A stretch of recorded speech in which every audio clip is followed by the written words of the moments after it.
हरी बोल हरी बोल। मित्रों, आप कभी का दोस्त मस्त दीपक, बिंदास दीपक, श्री हरि का दास दीपक एक बार फिर हाजिर है अपने इस आध्यात्मिक यूट्यूब चैनल श्री हरि का दास दीपक पर। और आप सभी को दास दीपक की तरफ से अक्षय तृतीया की बहुत बहुत बधाई, बहुत बहुत शुभकामनाएं, बहुत बहुत मंगल कामनाएं। और बात करेंगे आज अक्षय तृतीया की और आज के दिन क्या होता है वृंदावन में, इस बार में। इससे पहले कि मैं आपको इस चैनल में भक्ति मार्ग में अपने साथ आगे लेके चलूं, जो पहली बार दास को इस चैनल पर सुन रहा है, अभी से दास इस चैनल को रेड वाला सब्सक्राइब करके बेल आइकॉन टिंग टोंग दबा दो, ताकि आप भक्ति मार्ग पर मेरे साथ हमेशा चकाचक मतलब चकाचक अपडेट रहे। तो मित्रों, बात करेंगे अक्षय तृतीया की, क्योंकि अक्षय तृतीया का सीधा संबंध श्री हरि के चरणों से। जी हाँ, मैंने क्या बोला, श्री हरि के चरणों से। अक्सर कहा जाता है, जैसे मेरे पास भी 3-4 दिन से कॉल आ रहे हैं, प्रभु जी अक्षय तृतीया पे बिहारी जी के मंदिर में दर्शन हो पाएंगे, वहाँ पे रहने की व्यवस्था क्या है। देखिए, यहाँ समझने का विषय यही, आपके जो मन में कुछ गलत धारणा चल रही है कि सिर्फ बिहारी जी के चरण दर्शन होते हैं, इसी को थोड़ा सा ना मैं दूर करने आया हूँ।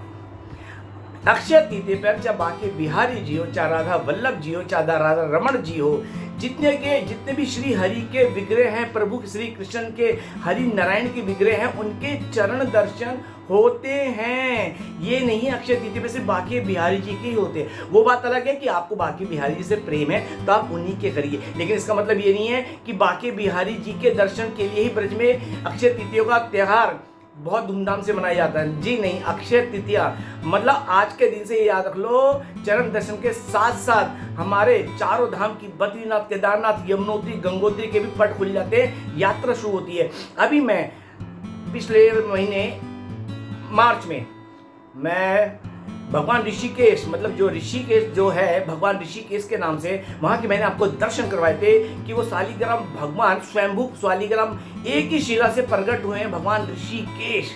और उन्होंने भी ये बताया था कि उस मंदिर की भरत मंदिर नाम से मशहूर है, ऋषिकेश के अंदर भरत मंदिर नाम से मशहूर है, और भगवान ऋषिकेश को समर्पित है वो मंदिर। उसी मंदिर में पूजा अर्चना करके 108 मंदिर की परिक्रमा लगाकर वहाँ से यात्रा 4 धाम की शुरू होती है, जैसा कि ये वैदिक विधान है कि इसी तरह से वहाँ पे इनकी पहले पूजा होती है, फिर आगे की 4 धाम की यात्रा, उनके पट खुलते हैं। ये वैदिक सिद्धांत है, या विधि का विधान जो वैदिक द्वारा है वो है।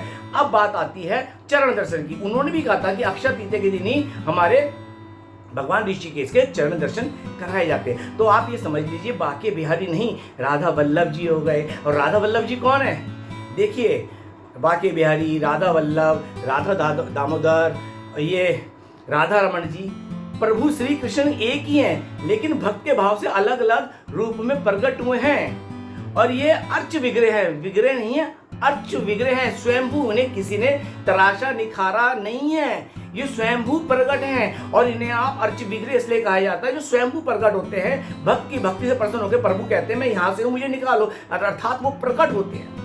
उन्हें आप मूर्ति ना मानना, ये प्रेमानंद बाबा जी ने भी एक बात बताई थी, और संत भी कहते हैं आप उन्हें मूर्ति ना मानना, साक्षात श्री कृष्ण हैं, बस वो हमें दृष्टि नहीं मिल रही, जिस कारण हमें उन्हें साक्षात उनका साक्षात्कार कर सकें, उनके दर्शन कर सकें। इसलिए जब भी इनके आगे जाओ, साक्षात प्रभु को ही समझो, प्रभु खड़े हैं इस अर्च विग्रह के रूप में, साक्षात उन्हें मूर्ति विग्रह मानने की जरूरत नहीं, साक्षात प्रभु ही खड़े हैं। ये बात आप समझ लो।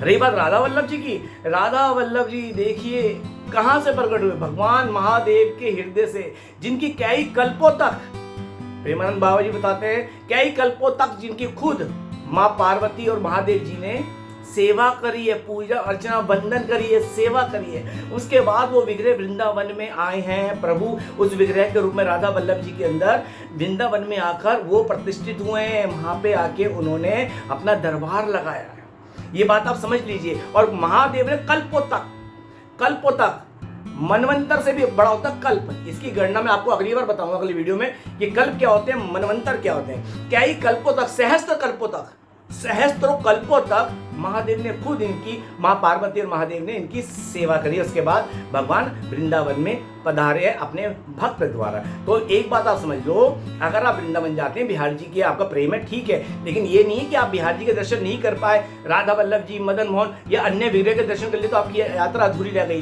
नहीं मेरे मित्रों, मेरे सखा सखियों, ऐसा कुछ नहीं है। प्रभु वहाँ पे हर मंदिर में किसी न किसी नए छलिया नाम से, किसी नए नए नाम से, प्रभु भक्त के भाव से प्रसन्न होकर उनके भक्त द्वारा दिए गए नाम से वहाँ विराजमान है। और सबसे बड़ी बात है, ये तो अभी के हैं 500 550 वर्ष जो है बिहारी जी, और राधा वल्लभ जी तो किसके, महादेव की हृदय से प्रकट हुए।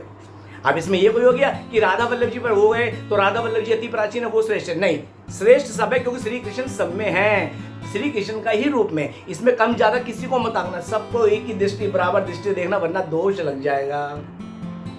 बोलो राधे राधे।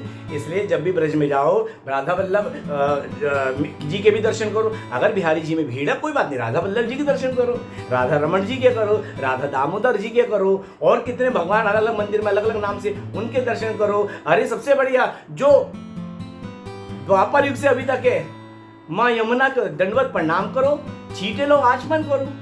देखिए ये भाव की नगरी है, प्रेम की नगरी है। यहाँ सिर्फ भाव से ही प्रभु को पाया जा सकता है। तंत्र मंत्र विद्या यहाँ नहीं चलेगी।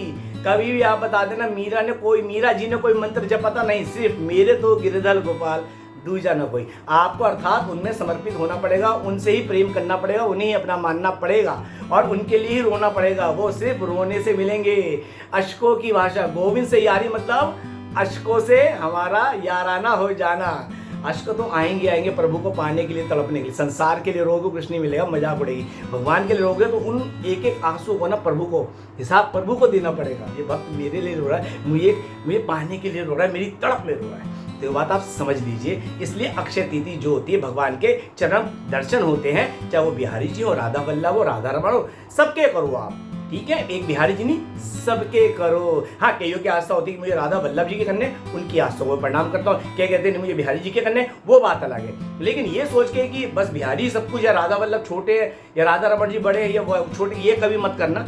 सब बराबर है। उस दिन सबके चरण दर्शन श्री हरि नारायण के होते हैं। तो उम्मीद करता हूँ दास द्वारा ये बात, माफी चाहूंगा, ये बात अच्छे समझ आ गई होगी और आप इस पर अमल भी करेंगे। और वीडियो पसंद आया हो तो शेयर करें, ताकि लोगों को पता चले कि उस दिन साक्षात प्रभु श्री कृष्ण मतलब हरि के चरणों के दर्शन होते हैं। तो महत्वपूर्ण जानकारी को कृपा करके मित्रों ज्यादा से ज्यादा शेयर करना। और अगले वीडियो में बताऊंगा मैं कल और मनमंत्र की क्या गणना है। तो मिलते हैं अगले वीडियो में, तब तक के लिए जय जय श्री राधे, जय जय श्री राधे, राधे राधे ब्रज वास करा दे, राधे श्याम सीताराम।